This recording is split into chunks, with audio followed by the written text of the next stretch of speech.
2026 தேர்தல் வரப்போகுது. ஸோ ஏப்ரல்ல இந்த தேர்தலுக்கு முன்னாடி சார் அப்படிங்கிற ஒரு விஷயம் ஏன் இவ்வளவு பூதாகரமாகி இருக்கு? சார்னா என்ன? எதுக்காக இந்த சாரை பத்தி இவ்வளவு விமர்சனங்களை வச்சிருக்காங்க? எதிர்க்கட்சிகள் ஏன் இதை எதிர்க்கிறாங்க? ஸோ இந்த மாதிரியான விஷயங்களை தான் இப்போ நம்ம இந்த வீடியோக்குள்ள பார்க்க போறோம். சார்னால எந்த அளவுக்கு ஆபத்துகள் இருக்கு, சாரை ஏன் புறக்கணிக்குது எதிர்க்கட்சிகள் அப்படிங்கிறத பத்தி பார்த்துடலாம். SIR ஸ்பெஷல் இன்டென்சிவ் ரிவிஷன், சிறப்பு தீவிர வாக்காளர் பட்டியல் திருத்தம்.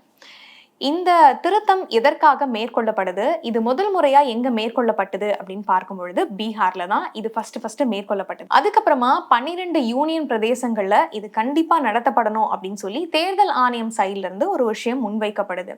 12 யூனியன் பிரதேசங்கள்னா என்னென்ன அப்படின்னு பார்க்கும் பொழுது தமிழ்நாடு, மேற்கு வங்கம், மத்திய பிரதேசம், உத்தரப்பிரதேசம், கேரளா, பீகார், சத்தீஸ்கர், ராஜஸ்தான், அந்தமான நிக்கோபார் தீவுகள், லட்சத்தீவுகள், புதுச்சேரி, இது எல்லாமே யூனியன் பிரதேசங்களுக்கு அடிப்படையில் வருது. ஸோ இந்த 12 யூனியன் பிரதேசங்கள் அப்படின்னு இல்லாம இப்போ 2026ல அதாவது ஏப்ரல்ல தேர்தல் வரப்போற மாநிலங்கள் அப்படின்னு பார்க்கும்பொழுது தமிழ்நாடு, கேரளா, புதுச்சேரி, அப்புறம் மேற்கு வங்கம், இந்த 4 இடங்கள்ல தீவிரமா இந்த விஷயத்த முன் வச்சுட்டு வராங்க. சார் அப்படிங்கிற ஒரு விஷயத்த எதுக்காக இவ்வளவு அவசரமா கொண்டு வராங்க அப்படின்னு பார்த்தோம்னா, பீகார்ல இதுக்கான விஷயங்களை எடுக்கும்பொழுது மொத்தம் 3 விஷயம் இதுல கவனிக்க வேண்டியதா இருக்கு. பொதுவாகவே வாக்காளர் அடையாள அட்டையை சரிபார்க்கிற விஷயம் வருஷத்துக்கு ஒரு முறை நடத்தப்படும். ஆனா இந்த சார் அப்படியாப்பட்டது கிடையாது. இந்த சார் அப்படின்ற ஒரு விஷயம் பிளாக் லெவல் ஆஃபீஸர். ஸோ இவங்க வீடு வீடா போயிட்டு ஒவ்வொருத்தரையும் சரிபார்த்து இவங்க இந்த வீட்டில் கரெக்டா இருக்காங்களா, இந்த அட்ரஸ்ல தான் இருக்காங்களா அப்படின்னு சொல்லி சரியான பர்சனா அப்படின்னு சொல்லி அரசு துறையில இருந்து ஒருத்தரை அனுப்பி அவங்க வீடு வீடா சரிபார்த்து தான் இந்த சாருடைய விஷயத்த முடிப்பாங்க அப்படின்னு சொல்லியிருக்காங்க. ஆனா இது வாக்காளர் திருத்த பட்டியல்ல மாதிரி ரொம்ப ஈஸியான வேலையான்னு கேட்டா கிடையாது. இதை பண்ணி முடிக்கிறதுக்கு ரொம்ப கால நேரம் எடுக்கும் அப்படின்னும் சொல்லப்பட்டிருக்கு. பீகார்ல மொத்தமா 42 லட்சம் பேர் நீக்கம் செய்யப்பட்டிருந்தாங்க. ஸோ இவங்க எதனுடைய அடிப்படையில் நீக்கம் செய்யப்பட்டிருந்தாங்க அப்படிங்கிற விரிவான விளக்கத்தை கொடுத்திருந்தாங்க காங்கிரஸ் தரப்புல இருந்து. ஸோ இறந்து போனவங்க எல்லாருமே உயிரோட தான் இருக்காங்க, இவங்கெல்லாம் நீக்கம் செய்யப்பட்டிருக்காங்க அப்படின்னு ஒரு விஷயமும் முன் வச்சிருந்தாரு ராகுல் காந்தி அவர்கள். ஸோ இந்த விஷயத்தெல்லாம் பார்க்கும் பொழுது இது சரிவர வருமா, இல்லை யார் யாரெல்லாம் நீக்கம் செய்வாங்க, அவசர கதியில இந்த வேலையை ஏன் இப்ப மேற்கொள்ளணும் அப்படின்னு சொல்லிட்டு இங்க இருக்கிற கட்சிகள்லாம் கேள்வி எழுப்பியிருக்காங்க. நவம்பர் 2ஆம் தேதி மொத்தமா 64 கட்சிகளுக்கு இதுல அழைப்பானது விடுக்கப்பட்டிருக்கு. ஸோ இந்த ஏதாவது ஒரு விஷயம் நீக்கம் செய்யப்படணுமா இல்ல உள்ள வைக்கணுமா அப்படின்னு சொல்லி கட்சிகளுடைய ஆதரவு இருக்கணும் அப்படின்னு சொல்லி தேர்தல் ஆணையம் தரப்புல இருந்து அழைப்பு விடுக்கப்பட்டிருந்த நிலையில 21 கட்சிகள் இந்த சார்னுடைய கூட்டத்தை புறக்கணிச்சிருக்காங்க.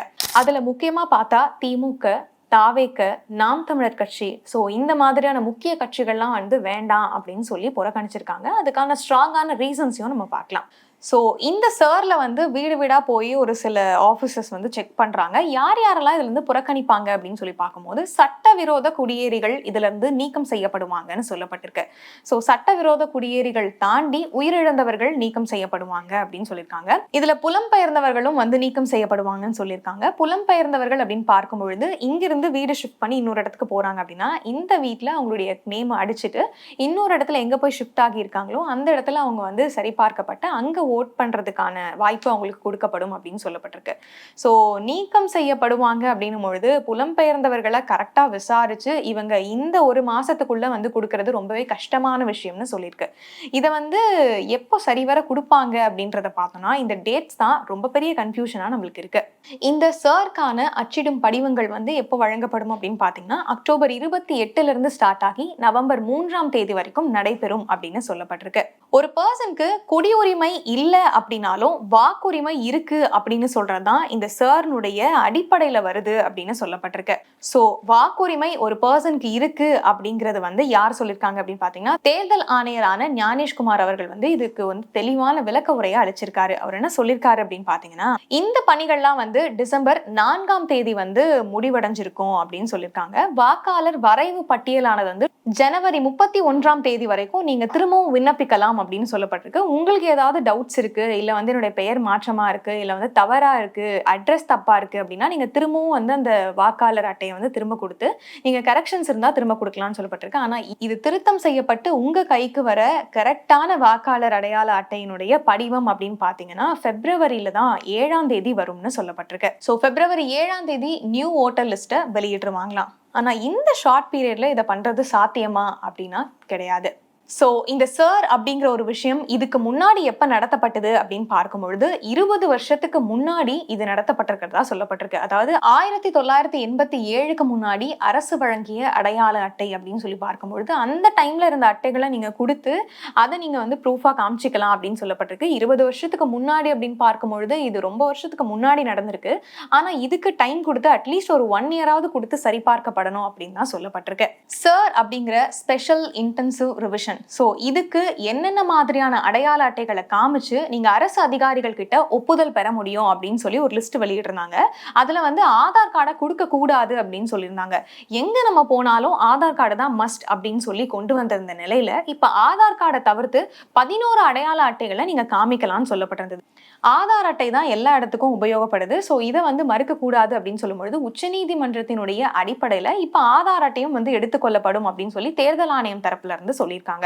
ஸோ இதுல என்னென்ன சான்றிதழ்கள்லாம் அவங்க கேட்குறாங்க அப்படின்னு பார்த்தீங்கன்னா 10th 12th certificate, passport, so உங்களுடைய அடையாள அட்டை, அதுக்கப்புறம் வந்து ரேஷன் கார்டை நீங்க எடுத்துக்கொள்ளப்படும் அப்படின்னு சொல்லியிருக்காங்க. உங்களுடைய ஜாதி சான்றிதழை கொடுக்கலாம் அப்படின்னு சொல்லப்பட்டிருக்கு. நிலம், வீடு இது சம்பந்தப்பட்ட சான்றிதழ்கள் உங்ககிட்ட இருந்துச்சு அப்படின்னா வந்து அதை நீங்க கொடுத்து அடையாளமா காமிக்கலாம் அப்படின்னு சொல்லப்பட்டிருக்கு. அரசு வழங்கிய அடையாள அட்டையா இருக்கட்டும், தபால் அட்டையா இருக்கட்டும், அப்புறம் வங்கி அட்டை, பேங்க் கார்டு வந்து நீங்க காமிக்கலாம் அப்படின்னு சொல்லப்பட்டிருக்கு. ஒருவேளை நீங்க வந்து வனப்பகுதியில வசிக்கிற மக்களா இருந்தா வன சான்றிதழா உங்களுக்கு கொடுக்கப்பட்டிருக்கும்ல அரசு தரப்புல இருந்து, அதை நீங்க வந்து அடையாளமா காமிக்கலாம் அப்படின்னு சொல்லப்பட்டிருக்கு. இதுல மொத்தம் வந்து 3 படிவங்கள் இருக்கு இந்த சர்ல. இந்த 3 படிவங்களை எப்படி நீங்க கொடுக்கணும் அப்படின்னு பாத்தீங்கன்னா, பொதுவாவே வாக்காளர்கள் அப்படின்னா இந்த 3 படிவங்களை நிரப்ப வேண்டியது அவசியமா இருக்கும். என்னென்ன படிவங்கள் அப்படின்னு பார்த்தோம்னா படிவம் 6. படிவம் 6ல வந்து நீங்க புதுசா நியூ ஓட்டர்ஸா உள்ள வராங்க, 18 வயசு வந்து பூர்த்தி அடைஞ்சிருச்சு, நான் முதல் முறையா விண்ணப்பிக்கிறேன் அப்படின்னு சொல்லி உள்ள வரவங்களுக்கு படிவம் 6 நிரப்பி நீங்க உள்ள வந்து சேர்ந்துக்கலாம். படிவம் 7 இது என்னன்னா உயிரிழந்தவர்கள், அவங்க உயிரிழந்துட்டாங்க அப்படின்னா இந்த படிவத்தை நிரப்பி இவங்களை வந்து கேன்சல் பண்றதா இருக்கட்டும். ஒருவேளை வந்து இடம் மாற்றம் செய்யறவங்க, இங்க இருந்து இன்னொரு இடத்துக்கு நாங்க மாற்றம் செய்யறோம் அப்படின்னா நீங்க படிவம் 7 யூஸ் பண்ணிக்கலாம்னு சொல்லப்பட்டிருக்கு.